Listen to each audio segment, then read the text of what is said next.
Friends, तर आम्ही ज्या कारणासाठी गावी गेलो होतो तेच आज आम्हाला करायचं होतं. तर आज आम्हाला देवदेव करायला जायचं होतं. त्यासाठी मग सकाळी आम्ही 4:30ला उठलो, कारण पुढे आम्हाला प्रवास पण करायचा होता जिथे जायचं आहे त्यासाठी. उठलो, मस्त आंघोळी वगैरे झाल्या आणि चहा नाश्ता केला आणि सगळे तयार होऊन आम्ही निघालेलो होतो. तिकडनं मग आम्ही संभाजीनगरवरून आजीच्या इकडे गेलो. हे आजीचं घर होतं. ह्या आजी माझ्या आईची आई आहे, त्यांच्या घरी गेलो. तर हे पाचोडमध्ये राहतात. त्यानंतर मग आम्ही शेतात गेलो आणि मग सुरुवात केली चुली वगैरे बनवून.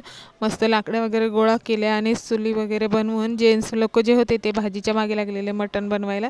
आम्ही भाकरी, चपाती, त्यानंतर पुरणपोळ्या हे सगळं आम्ही बनवत होतो, कारण आज आम्हाला इथे जत्रा करायची होती. मस्त असं देवदेव करून घेतलं.